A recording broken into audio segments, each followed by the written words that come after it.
Hello बच्चों, कैसे हो आप सब लोग। मैं कंचन। बच्चों, मैंने 7th क्लास की हिस्ट्री का first chapter when where and how को एक्सप्लेन किया था। You can see those videos on YouTube channel. And मैंने जो एक्सप्लेन जो चैप्टर किया था, in these videos have very important information for us and for you, and these information regarding for every preparation for the government exam.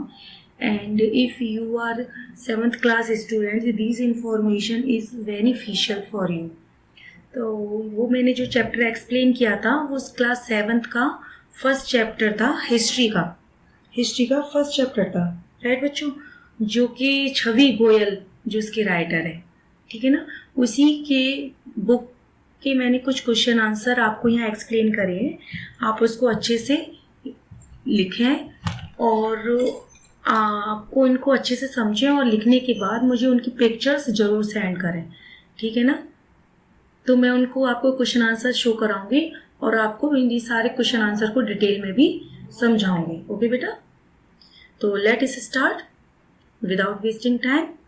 I hope बच्चों इस कोविड-19 के दौरान भी आप सब लोग सेफ होंगे। अगर आप सेफ नहीं हैं तो आप अपनी ध्यान बहुत अच्छे से रखें, बार बार हाथ सैनिटाइज करें और अपना ध्यान रखें, और अपने घर वालों का भी ध्यान रखें। और कहीं भी जाएं आप घर से बाहर, तो सबसे पहले आपको हैंड वॉश करना है। कभी भी अंदर एंट्री करनी है तो आपको हैंड वॉश कर ही एंट्री करनी है। अपने हाइजीन का ध्यान रखें। ओके बच्चों, तो हम स्टडी को भी, ऐसा नहीं है कि जो समय गलत चल रहा है या सही नहीं चल रहा है तो हमें अपनी स्टडी को स्टॉप दे देंगे, नहीं बेटा।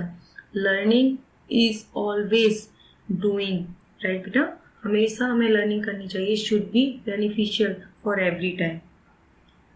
तो let's learn and let's start.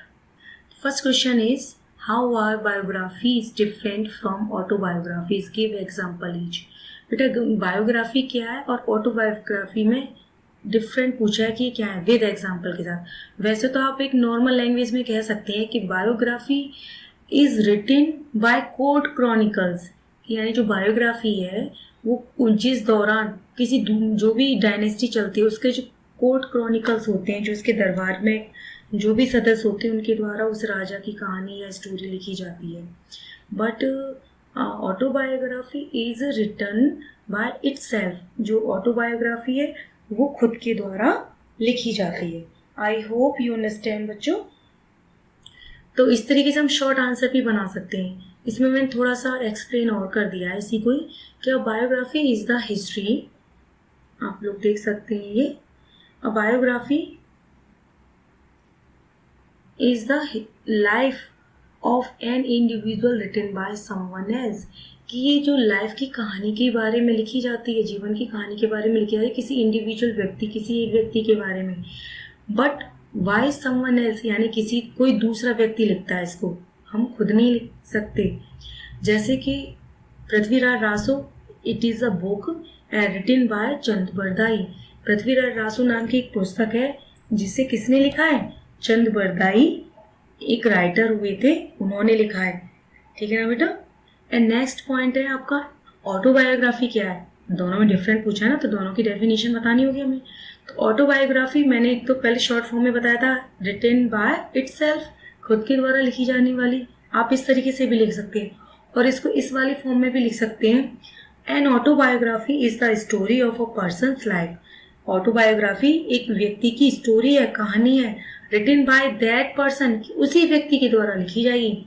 जैसे कि बच्चों बायोग्राफी है, अगर मैं अपनी कहानी खुद से लिखूं तो ये कहलाएगी ऑटोबायोग्राफी, और मेरी कहानी कोई और लिखेगा तो वो कहलाती है बायोग्राफी। तो वही व्यक्ति की कहानी जो उसी के द्वारा लिखी जाती है, that is autobiography. And a memoir is the collection of memories written by the person themselves, यानी जो आप ये लाइन लिख भी सकते हैं एंड से लेकर और themselves तक, और इसे छोड़ भी सकते हैं। ये कह रहा है कि ये जो आपकी उनकी मेमोरीज का जो कलेक्शन होता है वो इस कहानी में लिखा जाता है। जैसे example Baburnama written by Babur's. जैसे बाबरनामा लिखी थी किसने, बाबर ने खुद लिखी है बेटा इस पुस्तक को, और उसने अपने जीवन काल की कुछ कहानियों को इसमें इंक्लूड किया है। भारत में जो फ्लोरा एंड फोना थे उस दौरान उनके बारे में भी लिखा है। तो ये सारे की जो बाबरनामा है, ऐसा नहीं है कि वो बायोग्राफी है, इट इज अ बायोग्राफी। और भी कई सारे एग्जाम्पल है बेटा, आप अपनी नोटबुक में इनको लिख भी सकते हैं कि इनके अदर और कौन कौन सी बायोग्राफीज है और कौन कौन से autobiographies. You can also make a different question it self. single part is biography and other part is autobiography. You can write some books name and writer's name as a biography and autobiography. Okay बेटा, तो I hope you understand easily. And next question है बेटा, एक second बच्चों, ये थोड़ा question थोड़ा इसमें हाइड हो गया है, बट मैं आपको एक्सप्लेन करती हूँ कि ये जो क्वेश्चन है आपको ये क्या कह रहा है। एक सेकेंड, इसमें मैं ठीक करने की कोशिश करती हूँ, एक मिनट।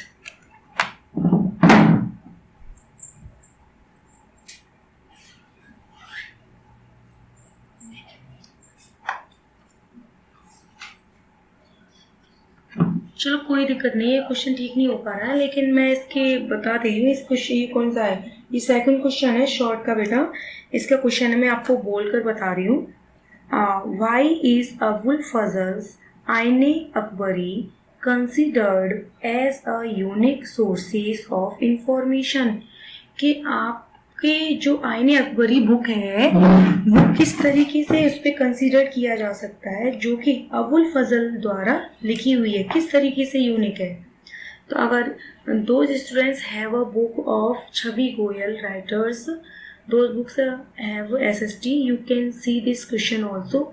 मैं एक बार फिर से इसको एक्सप्लेन कर रही हूँ। इस क्वेश्चन क्या है ये, Why is Abul Fazl's Ain-e-Akbari considered as a unique sources of information?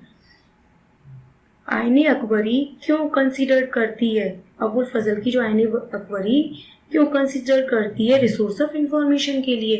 तो आप you can give this answer of this question. The Aine Akbari is the third and final volume of the Akbarnama. एक अकबरनामा बुक लिखी गई है बेटा, उसका ये थर्ड पार्ट है, थर्ड वॉल्यूम यानी थर्ड पार्ट। इसके 3 पार्ट बन चुके हैं, जैसे आजकल मूवी आती ना, A1, कंचना 1, कंचना 2, कंचना 3, इस तरीके से। ऐसे इसकी 3 पार्ट है इसका अकबरनामा की, फर्स्ट, सेकंड एंड थर्ड। तो जो थर्ड पार्ट है उसको हम आईने अकबरी के नाम से जाना जाता है। जो किसका पार्ट है, वो अकबर के नाम, अकबरनामा का पार्ट है, रिटन बाय अबुल फजल। तो a court responsored history of Akbar's reign, Abul Fazl Akbar's chief वजीर। जो अबुल फजल था वो अकबर का चीफ वजीर था, और उसी ने जो अकबर का रीजन था, अकबर का जो क्षेत्र था, उसके बारे में इसको लिखा है।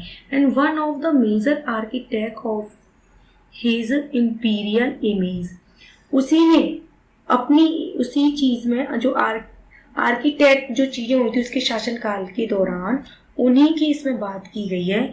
कंपोज दिस वर्क, और उसमें जो किस तरीके से वर्क किया गया था, जो आर्किटेक्ट जो मॉन्यूमेंट्स वगैरह बनाए गए थे ना, उनके बारे में इसको बात की गई है। और उसमें कंपोज किया गया है, कब से लेके कब तक की कहानी बताई है उसने, 1589 से लेकर 1598 तक। इस दौरान जितने भी आपके मॉन्यूमेंट्स, आर्किटेक्ट जो भी इफेक्ट्स हुए, उनसे रिलेटेड इसमें कहानी लिखी गई है। किसने लिखी, अबुल फजल ने।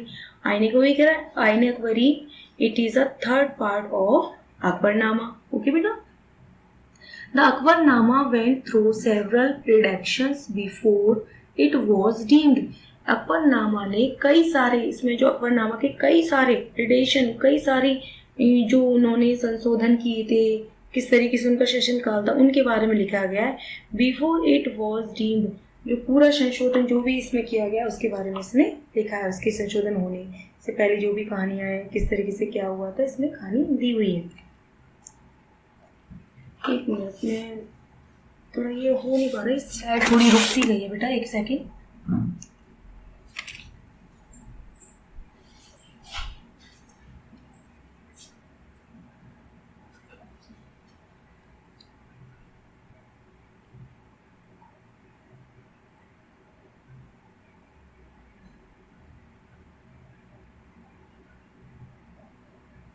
हाँ बेटा, ठीक है ना। तो जो अकबरनामा मैंने बताया ना, आइन अकबरी क्या है, तो Ain Akbari it is the third part of Akbarnama and written by Abul Fazal. और अबुल फजल ने इसमें जो अकबरनामा के दौरान जो आर्किटेक्ट चीज़ें हुई थी 1989 से लेकर और 1998 तक 1598 तक जितनी भी आर्किटेक्ट फैक्ट हुए हैं उसमें इसने बताया गया है। उनके डीम्ड यानी जिस चीज़ के बारे में कंसीडर किया उन्हीं चीज़ों के बारे में इसमें बताया है। ओके बेटा। और आपका ये रेडिएशन क्या होता है, रेडिएशन आप कह लीजिए इसको रिडक्शन।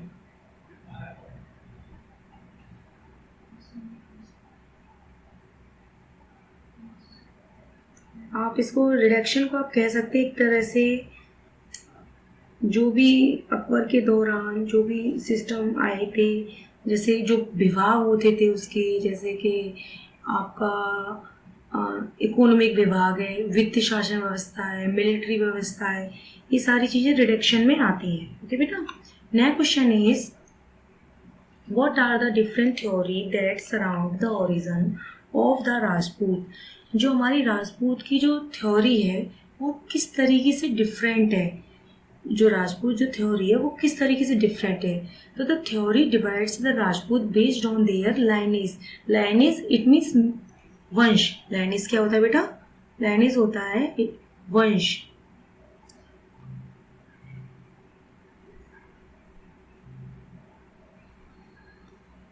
वंश, ठीक है ना बेटा। तो जो राजपूत हैं उनको डिवाइड किया गया है वंशों में। कौन कौन से वंश में, सूर्यवंश एंड चंद्रवंश। बेटा सूर्यवंश को ही हम सोलर फैमिली से बोलते हैं, ठीक है ना, सोलर फैमिली से जो लोग आते हैं। और चंद्रवंश को हम लूनार फैमिली से बोलते हैं। चंद्रवंश को क्या बोलते हैं हम, लूनार फैमिली, राइट। तो विच दे ट्रेस फ्रॉम सूर्य एंड चंद्र। तो ये कहाँ से लिए गए, चंद्र और सूर्य के वंशज बताए जाते हैं जो ये राजपूत थे। इस तरीके से इनकी थ्योरी, जो उनका ओरिजिन है किससे, सूर्यवंश है, चंद्रवंश से। नेक्स्ट क्वेश्चन है फेडरलिज्म यानी define federalism why it is emerge. बेटा फेडरलिज्म होता है एक तरह से सामंतवाद। क्या होता है बेटा, सामंतवाद होता है। फेडरलिज्म क्या है, सामंतवाद। तो ये आपका जो सामंतवाद है वो किस तरीके से आप डिफाइन करेंगे और ये किस तरीके से इमर्ज हुआ है। तो मैं एक जनरल लैंग्वेज में अगर बात करूं सामंतवाद की, तो आप कह सकते हैं कि जो फेडरलिज्म है, the royal practice of granting land to the noble in lieu of salary was called. एक रॉयल प्रैक्टिस है। एक सिंपल भाषा में आप समझ लिए कि जो राजा होते थे वो क्या करते थे, जो उनके पास जो भूमि होती थी किसानों के पास, उस भूमि को अपने आधिपत्य ले लेते थे। उसका कुछ भाग उन किसानों को उनका जीवन यापन करने के लिए दे देते थे। बाकी का जो भूमि का भाग होता था वो उन्हीं का होता था। उस भूमि पर जो भी उपजाया जाता था, जो भी क्रॉप्स वगैरह होती थी, उनका परसेंटेज उसमें पहले से डिसाइड होता था राजा का। तो जब वो राजा उनसे जब भूमि लेते थे और अपना आधिपत्य जमाते थे यानी अपना अधिकार जमाते थे, तो उसके बदले में वो उन किसानों से कहते थे कि हम इसके बदले आपको रक्षा करेंगे। अगर आप पर कोई संकट आता है, कोई दूसरा राजा आप पे आक्रमण करेगा या कोई भी बाहर से आता है, तो हम उसके लिए आपके साथ खड़े, हम आपके साथ रहेंगे। तो वही है ये फेडरलिज्म। तो फेडरलिज्म इज अ सिस्टम, एक ऐसा सिस्टम है of land ownership and duties. Ownership है यानी मालिकाना हक है और कर्तव्य भी है। It was used in the middle age. ये किस दौरान आया था, मिडिवल टाइम पर यानी मध्यकालीन। जब हमारा हिस्ट्री 3 चीजों में डिवाइड है ना, एंशिएंट, मिडिवल एंड मॉडर्न। तो ये जब फेडरलिज्म का जो कॉन्सेप्ट है वो कब आया, मिडिल एज में आया। With federalism all the land in a kingdom was the Kings. जो भी लैंड होती थी वो किसके अधिपति थी, किंग का किंगडम था, वो किंग के साम्राज्य में थी। However, the king would give some of the land to the lords or nobles who fought for him. हालांकि जो किंग था वो जो खेतीबाड़ी जो लोग करते थे वो उन्हीं को वापस कर देता था और उनका जो हिस्सा लेता था उसके बदले में वो उनके लिए फॉट करता था यानी लड़ाई करता था। किन के लिए, जिनकी जमीन का वो हिस्सा ले रहा है। और इसी लड़ाई को हम कह सकते हैं कॉल्ड वैशल। क्या कहते हैं, called vassals. These gifts of land were called fiefs. इसी को हम फिर फाइव के नाम से जाने लगा। किसके नाम से? फाइव्स। फाइव्स क्या होती है? जागीर। आपने सुना है ना कि ये किसकी जागीर है? ये राजा की जागीर है। यानी काम तो इसमें मजदूर करते थे और सारे काम, लेकिन क्या कहा जाता है? ये राजा की एक जागीर है। राइट बेटा। नेक्स्ट क्वेश्चन है आपका, list the various archaeological sources that are of help reconstructing the history of the period under our study. क्या आप लिस्ट लिखिए, लिस्ट बनाइए आर्कोलॉजिकल रिसोर्सेज की। आपको पता था, मैंने आप पहले एक्सप्लेन किया था आर्कोलॉजिकल क्या होती है, मैं दोबारा एक्सप्लेन नहीं करूंगी। If you want to understand what is archaeological resources, you can watch those videos I send. Okay. तो इसमें पूछा है कि जो आर्कोलॉजिकल सोर्सेज थे वो कौन से थे और किस तरीके से हमारी हिस्ट्री को समझने में ये मदद करते हैं। तो the archaeological sources of information help historians, ये हमारे हिस्टोरियंस हमारी हेल्प करते हैं आर्कोलॉजिकल फैक्ट को समझने में, हेल्प हिस्टोरियंस की, एंड हिस्ट्री को भी समझने में। हिस्टोरियंस जो साहित्यकार होते हैं उनके लिए भी हेल्प करते हैं और हिस्ट्री को भी, इतिहास को भी जानने के लिए हमारी हेल्प करते हैं। Archaeological sources include monuments. अब आर्कोलॉजिकल सोर्सेज में बहुत सारी चीज़ें इंक्लूड है। क्या? मॉन्यूमेंट्स, जैसे आपका ताजमहल है, लाल किला है ना, टेम्पल, यहाँ पे कॉमा लगा सकते हैं, मॉन्यूमेंट्स, टेम्पल, इंस्क्रिप्शंस, मैंने बताया ना शिलालेख। इंस्क्रिप्शन क्या होते हैं? शिलालेख। शिलालेख क्या है? किसी पत्थर वगैरह पर जब लिखवा दिया करते थे, मैंने आपको वीडियोस में समझाया है। वैसे क्या होते हैं इंस्क्रिप्शन? शिलालेख। शिलालेख। ये पेन अच्छे से सेट नहीं है अभी मुझसे, ठीक है ना? आई होप यू अंडरस्टैंड। शिलालेख एंड कॉइन्स एंड वेपन, ये सारी चीज़ें किस में इंक्लूड होती हैं? आर्कोलॉजिकल सोर्सेज में। और these are help for historians and history. Okay बेटा, I hope you got it this answer of this questions. Next question है आपका बेटा, ये लॉन्ग क्वेश्चन में आपका दिया था बुक में, बट मैं आपको बता दूं जो इसका आंसर है वो शॉर्ट में ही आएगा, इसलिए मैंने इसके ऊपर हेडिंग नहीं डाली है कि लॉन्ग है कि शॉर्ट है, डायरेक्टली क्वेश्चन आंसर दिखा दी। But in from your book have this question type with the long detail. इसको डिटेल में लिखो, तो मुझे नहीं लगता इस क्वेश्चन को ज़्यादा डिटेल में लिखने की जरूरत है। एक शॉर्टली आंसर बना दिया तो ये आप शॉर्ट में भी आंसर दे सकते हैं, बट ये लॉन्ग में नहीं आएगा। ओके बेटा। जैसे इंडिया इज नोन बाय, जैसे what were the different name by which India was known in the earlier times, यानी पुराने समय में इंडिया को किस किस नाम से और जाना जाता था। तो India is known by the many names, India को कई नामों से जाना जाता था अर्लियर टाइम में। जम्मू द्वीप, क्या कहते थे? जम्मू द्वीप, और अल हिंद, हिंदुस्तान, तंजिकू, आर्यव्रत एंड भारत। और if we are talking about in modern history, तो मॉडर्न हिस्ट्री में थ्रू द जो ब्रिटिश आए थे उनके द्वारा क्या कहने जाने लगा, क्योंकि कुछ लोग इंडस साइड से आए थे ना। मैंने जब आपको चैप्टर ज्योग्राफिकल फैक्टर बताया था तब उसमें बताया था मैंने कि जो ज्योग्राफिकल फैक्टर में जब इंडस साइड से जो लोग आए थे, क्योंकि इंडिया में जो नदी बह रही थी वो इंडस थी, इसलिए उसको इंडिया कहा जाने लगा भारत को, ठीक है ना। तो ये आपका इंडिया भी कहा जाने लगा इन द मॉडर्न टाइम। तो you can mention also this line. अगर आप नहीं करते इस लाइन को मेंशन तो कोई बात नहीं। नेक्स्ट क्वेश्चन है, briefly discuss the many historical trends that came up in the medieval period in India. कि आप ब्रीफली शॉर्ट में डिस्कस करिए हिस्टोरिकल को, ट्रेंड को, कि जो मिडिवल दौरान में क्या क्या ट्रेंड हुए, यानी कौन कौन सी चीज़ें आई हमारे सामने, जैसे लैंड रेवेन्यू था, फेडरलिज्म था, क्या क्या चीज़ें हुई थी मिडिवल पीरियड में, उनको आप शॉर्ट में बताइए। वैसे तो बहुत सारी चीज़ें आई हैं मिडिवल इंडिया में, बट हमें शॉर्ट में बताना है। तो for a period that has come to be strongly associate with the Islamic influence, जो उस दौरान ज़्यादा जो उभर कर स्ट्रांगली जो एसोसिएट होता, जो अच्छे से उभर कर जो आया था, वो क्या आया था? इस्लामिक धर्म आया था। क्या आया था बेटा? इस्लामिक इन्फ्लुएंस हुआ था, यानी इस्लामिक धर्म उभर कर आया था। एंड रूल इन इंडिया, उन्होंने इस्लामिक लोगों ने बहुत मिडिवल टाइम पे रूल भी किया है भारत में। medieval Indian history went for almost 3 whole centuries under so-called indigenous ruler। और उसी दौरान कई सारी कंट्रीज में, एक सेकंड बेटा,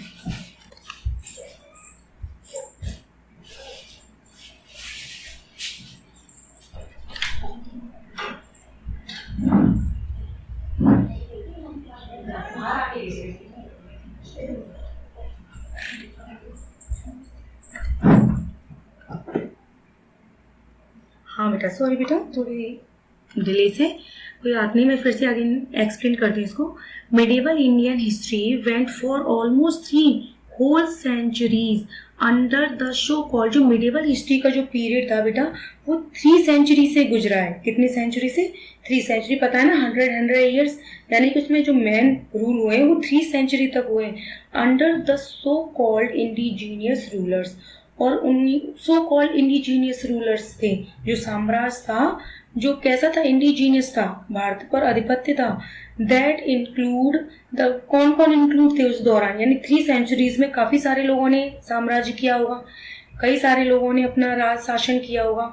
उनमें से कुछ हैं, जैसे चालुक्य वंश के लोगों ने भी शासन किया था, पल्लवास ने किया था, पांड्यास ने किया था, Rashtrakuta and Muslim ruler, and finally the Mughal empire.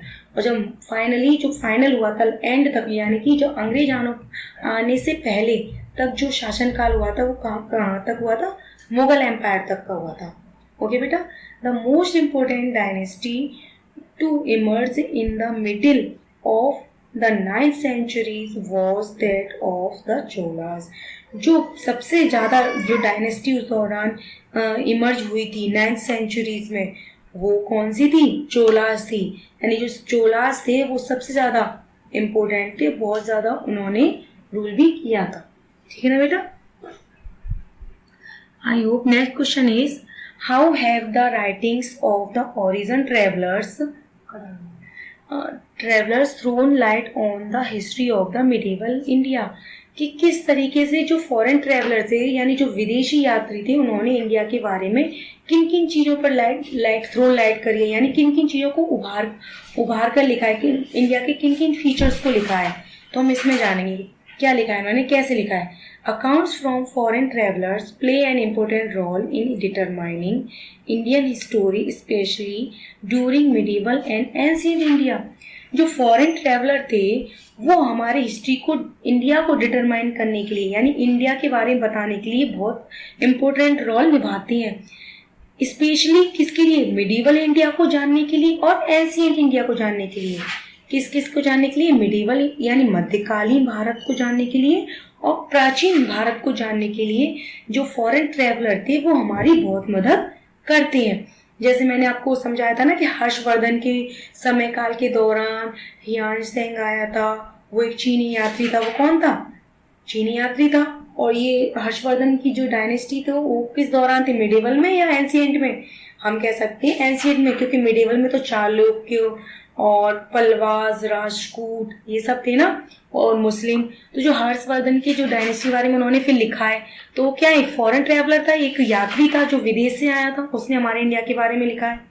तो there accounts has been able to thrown light, इन्हीं की वजह से हमारी इंडिया की various aspect such as administration and common practice, इन्हीं की वजह से हमारे जो प्रशासन की व्यवस्थाओं को दिखाया गया है कि हमारे यहाँ का जो प्रशासन था, शासन था, किस तरीके से था।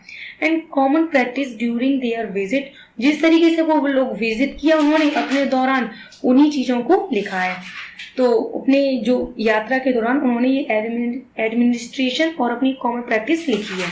हुआन सेंग बेटा एक चीनी यात्री था, visited India during the region of Harshavardhana, कि जब हर्षवर्धन नाम का जब राजा हुआ करता था उस दौरान हुआन सेंग नाम का व्यक्ति जो चीनी यात्री था वो उस दौरान घूमने आया। ये एग्जाम्पल दे दिया मैंने जिससे क्या समझ पाए कि हुआन सेंग कौन है और किस तरीके से जो फॉरेन ट्रेवलर है वो समय समय से अलग अलग डायनेस्टी में आया करते थे।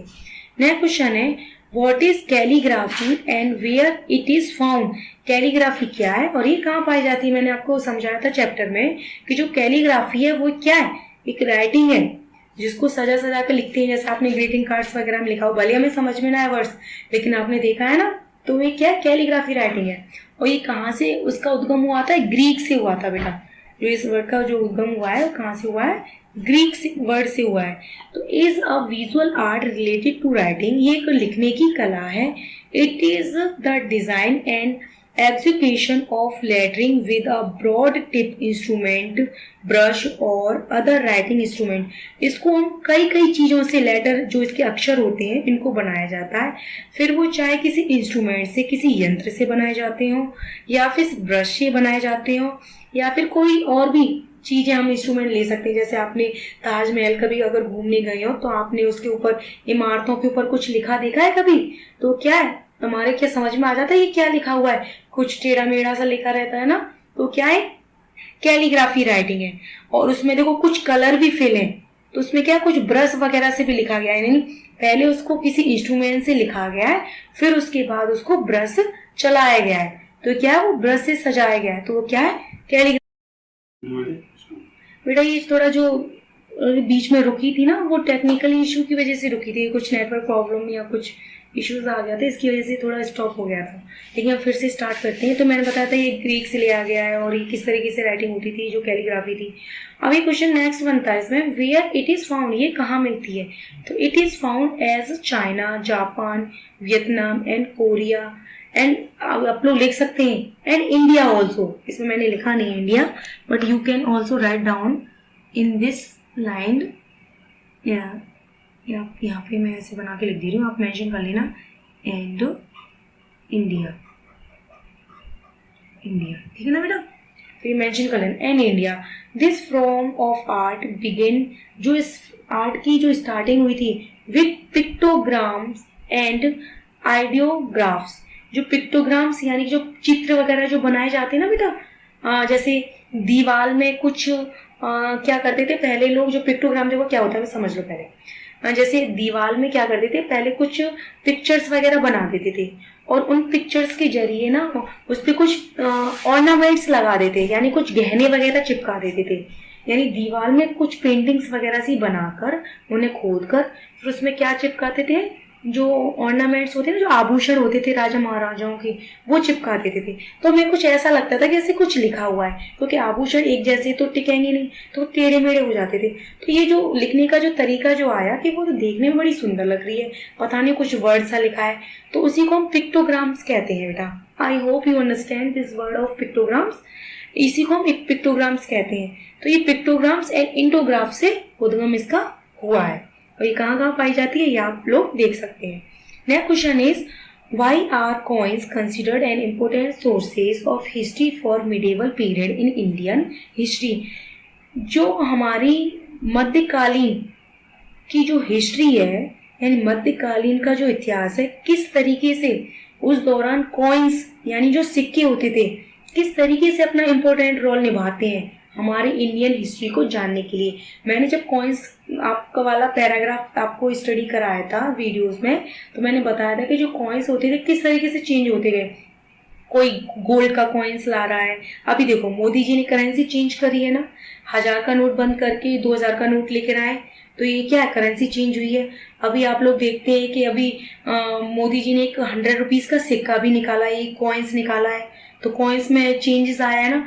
इसी तरीके से बेटा, जिस तरीके से हिस्ट्री में पुराने जो जो राजा हुए हैं, चाहे वो फिर एंशियंट हिस्ट्री हो या मिडिवल हिस्ट्री, उन सभी ने अपने अपने कॉइन्स चलाए हैं, और अपने अपने कॉइन्स में भी किसी ने अपने धर्म से रिलेटेड चीज़ों को उस कॉइन्स पे लिखवाया है, किसी ने खुद की फ़ोटो लिखवा दी है, किसी ने अपना नाम उद्गम करवा दिया है, किसी ने अपनी रानी की फ़ोटो लगवा दी है। तो इस तरीके से कॉइन्स जो है वो हमें इम्पोर्टेंट सोर्सेज हैं हिस्ट्री को जानने के लिए। ओके बेटा, आई होप यू अंडरस्टैंड। फिर लेकिन we can understand through this answers. The coins give us enough detail about the region monarch, कि जो कॉइन्स हैं अपने आप में इतनी काफ़ी डिटेलें, इतना डिटेल से एक्सप्लेन किया जा सकता है कॉइन्स के जरिए, जो भी उस दौरान शासन हुआ करता था। मोनार्च क्या होता है? शासन। अबाउट द इकोनॉमी, इकोनॉमी के बारे में, of the period through the study of the metals used about the literature. Points के द्वारा ही हमें पता चलता है कि जो मेटल्स यूज किए जाते थे वो किस तरीके से यूज किए जाते थे। अबाउट द लिटरेचर्स, और लिटरेचर के बारे में भी जान सकते हैं। Of the period through the inscriptions on coins, inscription बताया था ना, उकेरा हुआ लिखा होना, यानी कुछ गाड़ के लिखते हैं ना, कुछ पत्थर वगैरह पे लिखवा देते हैं, तो उन कॉइन्स के जरिए हम इन सारी चीजों के बारे में जान सकते हैं। Coins from an important part of studying history for both ancient medieval period. Coins हमें दोनों में इम्पोर्टेंट पार्ट में मदद करते हैं हिस्ट्री के जानने के लिए, एंशिएंट के बारे में भी और मिडिवल हिस्ट्री के बारे में जानने के लिए भी। आई होप बच्चों आपको ये चैप्टर अच्छे से समझ में आया होगा, और आपको अच्छे से नहीं समझ में आया तो फिर से आप इसको बैक करके इसको अच्छे से वॉच करें, और सभी बच्चों को ये क्वेश्चन आंसर अपनी नोटबुक में लिखने हैं और लिखकर मुझे सेंड भी करने हैं। ओके बच्चों, तो अब मैं आपको नेक्स्ट चैप्टर फिर से वीडियो में एक्सप्लेन करूंगी। जब तक आप अपना वर्क कंप्लीट करिए। ओके बेटा, और अपना ध्यान रखना। और हाँ, जो बच्चे से इनकी हेल्प हो सकती है उनकी मदद करिए बच्चों, क्योंकि काफ़ी सारे ऐसे स्टूडेंट्स हैं जो स्कूल नहीं जा पा रहे हैं या किसी के पास नहीं है बुक्स वगैरह। आप उनको ये क्वेश्चन भेजिए, जो मैं वीडियो आपको सेंड कर रही हूँ वो भी भेजिए, जिससे कि उनकी भी जो स्टडी है वो बंद ना हो और वो भी इस वीडियो के जरिए अपनी स्टडी को पूरा कर पाए। आई hope you understand these question answer in easily way. Okay बच्चों, अपना ध्यान रखना और लाइक एंड सब्सक्राइब करना मत भूलना। ओके बच्चों, बाय बाय, टेक केयर।